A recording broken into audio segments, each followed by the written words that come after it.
Hello friends, welcome back to my channel NS English Academy. This is Sonia and in this video I'm going to give you quick revision about Edmund Spenser, most important poet of Elizabethan age. We study him in English literature. First of all, thanks a lot to my last new subscriber who subscribed my channel and give me lots of confidence so that I upload such informative videos. Without having much time, let's start first question of the video. In Spencer Re Fairy Queen, there are the allegorized moral and religious virtues with their counterparts in the vice. Identify the correctly match set. यहाँ पे आपको matching करनी है. आपको ये बताना है कि ओना रिप्रेजेंट किनको कर रही थी in the Faerie Queene. Sir Guyon, Duessa and और गॉलियो. Okay, so first we will discuss brief about the Fairy Queen. The Fairy Queen is an incomplete English epic and allegorical poem written by Edmund Spenser. As we all know कि Edmund Spenser के द्वारा लिखी गई Fairy Queen एक incomplete English EPIC है, right और जिसे इन्होंने अपनी 2 बुक्स में पब्लिश कराया था, राइट. फर्स्ट जो 6 बुक्स में मीन्स ये पब्लिश हुआ था लेकिन 2 टाइम पब्लिश कराया था. First 3 books published in the year 1590, right. Remember this year also guys, examiner can be asked. Okay, so first 3 books published in 1590 and last 3 books published in the year 1596. Okay, and he plan to write 24 books, but he could complete only 6 books of Fairy Queens. So this is information really worth for you. Okay, and one thing more, जो इस book का जो preface था, right, which is actually a letter. वो एक letter है जिसको Spencer ने लिखा था टू वॉल्टर रैलिक को. किनको लिखा था? वॉल्टर रैलिक को. Let me write Walter Raleigh first.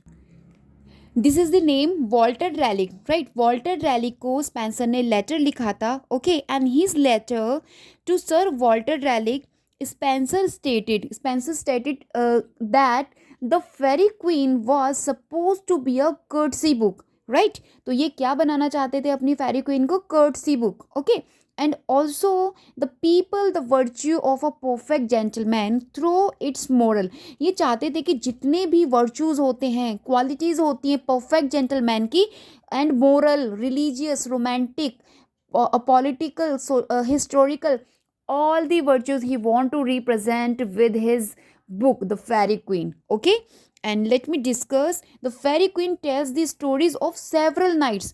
ये जो Fairy Queen है इसमें several knights की stories को बताया गया है, each representing a particular virtue. और हर जो आपका नाइट है वो एक पर्टिकुलर वर्च्यू के साथ बुक के अंदर दिखाई दिया है, जैसे कि on their quest for the fairy queen, जैसे ग्लोरियाना.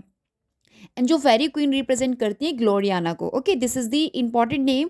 फेरी Queene is quest for Gloriana. Okay, and let me discuss कि इसमें 6 नाइट्स की स्टोरीज कंटेन की गई हैं. 6 नाइट्स, राइट, और जिनकी स्टोरीज जो है द बुक रिप्रेजेंट, जिसके अंदर वो कर रही है उनके virtues of holiness, temperance, chastity, friendship and courtesy. ये 6 वर्च्यूज़ हैं जो 6 नाइट्स के रिप्रेजेंट कर रहे हैं. कौन कौन से हैं? Holiness, temperance, chastity, friendship and courtesy. Please guys remember it. And first we have Red Cross Knight. Okay, book 1 में जिन्हें हम पढ़ते हैं Red Cross Knight. In book first who represent holiness, जो वो क्या रिप्रेजेंट कर रहे हैं? हॉलीनेस को. This also information can be asked in exam कि रेड क्रॉस नाइट जो है बुक फर्स्ट में क्या रिप्रेजेंट कर रहे हैं, तो वो क्या रिप्रेजेंट कर रहे हैं? Holiness. And next we have sir Guyon, right. Sir Guyon जिन्हें हम बुक सेकंड में पढ़ते हैं, हु रिप्रेजेंट टेम्परेंस. देखिए इस क्वेश्चन में यही पूछा है. अब सर ग्योन जो है वो टेम्परेंस को रिप्रेजेंट कर रहे हैं. See, so this is the answer to this question. जो ऊना है वो ट्रुथ को रिप्रेजेंट कर रही है, सर ग्योन टेम्परेंस को रिप्रेजेंट कर रहे हैं, ड्यूजा डिसीट को रिप्रेजेंट कर रही है, एंड और गॉलियो रिप्रेजेंट कर रहे हैं प्राइड को. Okay, so let me discuss. अभी मैंने आपको बताया कि जो रेड क्रॉस नाइट हैं वो आपका हॉलीनेस को रिप्रेजेंट कर रहे हैं, सर ग्योन टेम्परेंस को रिप्रेजेंट कर रहे हैं. Then we have virgin Britomart, जिन्हें हम बुक 3rd में पढ़ते हैं एंड जो रिप्रेजेंट करती हैं चैस्टिटी को. Okay, and next we have Cambell and Telamond. ये बुक 4th में रिप्रेजेंट कर रहे हैं मेल फ्रेंडशिप को. ठीक है, मेल फ्रेंडशिप को रिप्रेजेंट कर रहे हैं कौन? Cambell and Telamond. Okay, book 4th में. And then we have sir Artegall. Sir Artegall जो है बुक 5th में रिप्रेजेंट करते हैं जस्टिस को. एंड इसी तरीके से last one sir Calidore in the last book represent करते हैं कर्टसी को. सो गाइज मैंने आपको कुछ इन्फॉर्मेशन दी है which will really very beneficial for you. And at last the fairy queen जो Spenser originally a 9 line verse stanza, इसमें 9 लाइन वर्जेस स्टैंजाज हैं एंड जिसे हम स्पेंसर स्टैंजास भी बोलते हैं, जिसमें फर्स्ट लाइंस जो होती हैं वो इयाम्बिक पेंटामीटर में होती है एंड जो 9th लाइन होती है वो आपकी उसको बोलते, उसे भी इयाम्बिक ही बोलते हैं, हेक्सामेल्यू बोलते हैं. एंड राइम स्कीम इनकी होती है AB BC right. Hope guys आपको एक्सप्लेनेशन पसंद आई हो. Okay, next move on towards the second question. Edmund Spenser's Epithalamion is a carefully structured poem carrying corresponding to the. ठीक है, इसमें इन्होंने एपिथैलेमियन के बारे में बात की है. एपिथैलेमियन जो कि इनकी अनदर पोएम है. ठीक है, तो इसमें इन्होंने बताया जो स्ट्रक्चर्ड पोएम है क्या कैरिंग करती है, क्या कॉरेस्पॉन्डिंग कैरिंग करती है. तो 365 lines days of the year, ये पोम इनकी लिखी हुई है 365 लाइन्स में, जो कि रिप्रेजेंट करती है किसका कॉरेस्पॉन्डिंग है, 365 डेज जो हमारे ईयर में हम लोगों के होते हैं, एक साल के 365 डेज को ये क्या करती है, रिप्रेजेंट करती है और गाइस कॉरेस्पॉन्डिंग है. ठीक है, the poem Epithalamion written by Edmund Spenser. Next question we have in a letter of authors Edmund Spenser writes that two characters in Fairy Queen represent Queen Elizabeth. Who are they?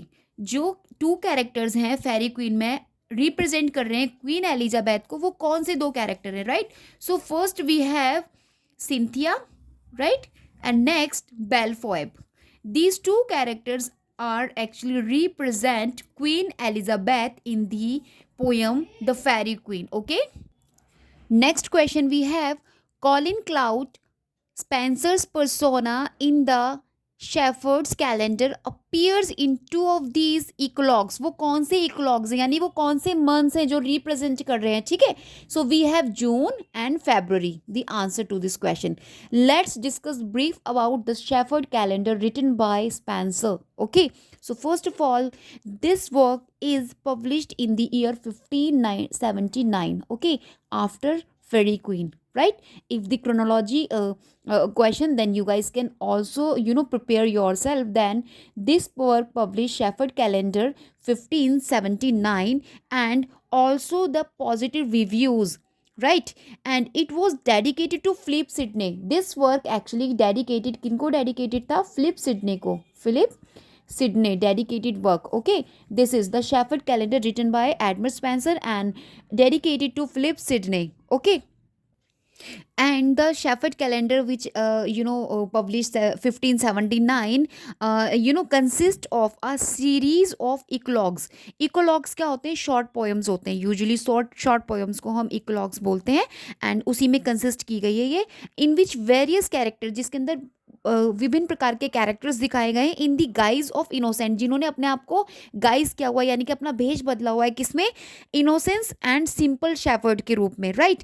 And वो क्या discuss कर रहे हैं, they are just discuss life and love, formulating and satirical opinions on questions of the day. They are just talking about कि जितने भी satirical opinions हैं इनको, इनके जो भी opinions है regarding life को लेके, love को लेके and of the day को represent कर रहे हैं. ठीक है, एंड दिस जो वर्क है, this book is 12 इकोलॉग्स, 12 short stories में ये कॉरेस्पॉन्डेंट है, और जो कॉरेस्पॉन्ड क्या कर रहा है, 12 मंथ्स ऑफ इंग्लिश कैलेंडर, यानी कि जनवरी, फरवरी, मार्च, अप्रैल, 12 मंथ्स को कॉरेस्पॉन्ड कर रहा है. जैसे कि अभी मैंने एपिथैलेमियन बताई थी which correspondence the 365 days of the years. And ऐसे ही the shepherd calendar which publish 1579 dedicated to Philip Sidney also correspondent months, name of the months in English calendar, right. जैसे कि क्वेश्चन में पूछा था कि calendar appear in two of these eclogues, कौन से थे वो, June and February. The answer to this question. तो ये जो शेफर्ड है, जो शेफर्ड कैलेंडर है, this also 12 months of English calendar के रिप्रेजेंट कर रहे हैं. Okay, let's move another question. In the house of holiness in Faerie Queene Red Cross learns repentance and the way to heaven from Dame Celia and her daughters who are named. इसमें उन्होंने पूछा है कि इन the house of हॉलीनेस का जो house है जो कि फेरी क्वीन में रेड क्रॉस ने रिप्रेजेंट किया है, लर्न्स रिपेंटेंस, रिपेंटेंस का मतलब होता है पश्चाताप, पश्चाताप करना, learns repentance and the way to heaven from dame Cecilia and her daughters, और उनकी डॉटर्स हु आर नेम्ड, उनके नेम पूछे आपसे। तो वी हैव फर्स्ट आंसर जिनका नाम है Fidelia, Speranza and Charissa, right? These are three daughters. Okay, next question we have, in which eclogue of the Shepherd's Calendar, which published 1579, written by Edmund Spencer, dedicated Philip Sidney, does Spencer praise Queen Elizabeth first? इन्होंने पूछा है किस इक्लॉग में Spenser ने queen Elizabeth first को praise किया है। ठीक है, the answer is April. This is the answer to this question. Guys, most important information I'm just going to discuss. Please just recite repeatedly so that you guys will not confuse at the time of examination. Okay, next question we have, the figure of the warrior virgin in Spenser's Fairy Queen is represented by the character. See guys, this is a long book and you guys cannot completely read this book in a very short time for examination. So definitely you have to just quick remind main point of the questions. So kinds of question यहीं से इसी around questions जो हैं examiner घुमाते रहते हैं। You have to knowledge about जो भी क्वेश्चन मैं आपसे डिस्कस कर रही हूँ today's video, it will really very help you. So please just just use this trick and remember all the important point which I'm gonna discuss with you, because all the questions, selected question I'm gonna discuss in this video, as well as the repeated questions. Believe this channel, this will really very helpful for you. Okay, so the question to this so the answer to this question, number 1, Britomart कौन है? The figure of the warrior virgin in Spenser's fairy queen, who represent करता है character. ठीक है, कौन सा character represent करता है वॉरियर वर्जिन स्पेंसर का? Britomart. Okay, next question we have, which statement below on the Spenserian stanza are accurate? कौन सा सही है? Okay, let me give you explanation about this. Let's read one by one options. Okay, तो कौन सा accurate statement है regarding Spenserian stanza? First, a quatrain unrhymed but alliterative, this is wrong statement. A stanza of 4 lines, no, 4 lines की कोई बात नहीं हुई थी स्पेंसर के स्टैंजाज में। Next we have an 8 line stanzas in iambic pentameter followed by a ninth in 6 iambic feet, this is the right option. Okay, so this is the answer to this question, number C. Okay, next question, in Fairy Queen, what is red cross reward for slaying the dragon? Dragon को slaying करने पर क्या rewards था red cross के लिए? तो we have 4 options again, the dragons treasure hoard, no, the satisfaction of accomplishing the end of a righteous quest, no, eternal salvation, no, Ona's hand in marriage and her parents' kingdom, this is the answer to this question, कि ओना का हाथ देना था marriage के लिए and her parents kingdom, और उसके पापा की पेरेंट्स की जो किंगडम थी किसको देनी थी? Red cross. Okay, so this is the answer to this question. Next question we have, what metaphor does Edmund Spencer employ Fairy Queen book first का canto 12? Right? To frame his tale and to describe the relationship between the tale and its reader. यहाँ पे उन्होंने फेरी queen की book first के canto 12 से frame किया है question को और पूछा है कि कौन सा रिलेशनशिप टेल एंड स्टोरी या रीडर्स को रिलेशनशिप मतलब डिस्क्राइब कर रहा है। तो आंसर है हमारा that of a ship filled with jolly mariners, कि जो शिप है वो फील्ड किससे है? जॉली मैरिनर से फील्ड है। Okay, so this is the answer to this question, that of a ship filled with jolly mariners. Okay, next question we have, 2 cantos from the 7th book of the fairy queen appeared posthumously, they are known as. देखिए, जो seventh, two cantos पूछा है from the seventh book of the fairy queen appeared posthumously. आपको मैंने अभी बताया था 6 books थी जो Edmund Spenser have could completed, right? But seventh book they are just talking about, so this appeared posthumously यानी कि after the death of Spenser, so they are known as, उनको क्या बोलते हैं, म्यूटेबिलिटी कैंटोज। तो जो कैंटोज पोस्टमसली अपीयर हुए थे फेरी क्वीन के आफ्टर सेवंथ, जो कैंटोज सेवंथ की बात करूँ, जो सेवंथ कैंटोज थे, उन्हें बोलते हैं म्यूटेबली कैंटोज। क्या नाम है उनका? Mutability cantos. This is also factual information regarding this work. Okay, next we have Edmund Spenser's Colin Clouts come home again is a fine example of, किसका एग्जाम्पल है ये? This is the example of pastoral eclogue. किसका example है? Pastoral इक्लॉग।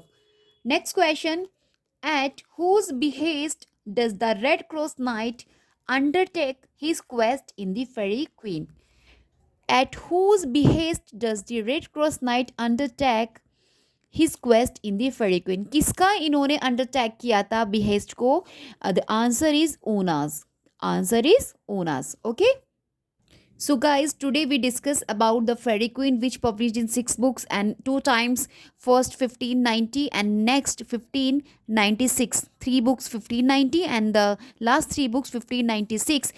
Then we have Epithelium, which published in the year 1595. Okay, and Prothelemin, also written by a poem written by Edmund Spenser, the Shepherd Calendar, which published 1579. Okay, 1579, and Sonnet Sequence Amority.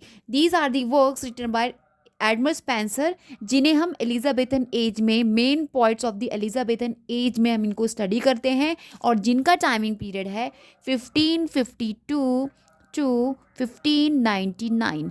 This is the timing period of Edmund Spenser, right?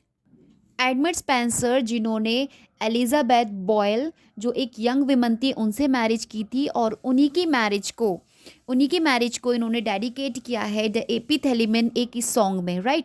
This is the kind of song Epithalamion in which he discussed about his marriage, and this is Prothalamion also the love connection between his wife Elizabeth Boyle. इन्हीं के बारे में ये दोनों poems जो हैं आपकी dedicated है, इनके लव लाइफ के बारे में, ठीक है? इन लोगों का कैसे मिलन होता है, एंड काइंड्स ऑफ इनके love relations, all the things happening in the poems Prothalamion. Okay, so guys, this is enough in this video. Hope you liked whatever I explain in this video. Please guys do subscribe my channel if you really want कि मैं daily आपके लिए, अगर आप मुझे subscribe करते रहेंगे, if you enhance my subscribers, so definitely guys I will more motivated, so that I will upload so many factual information in this channel without any fee or without pay course. You guys have to you guys get all the information which you really have so much time to collect.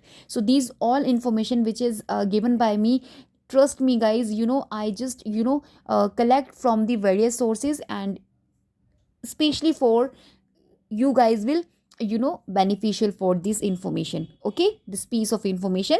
Till then, bye bye, have a great day, be prepared for the examination day, right?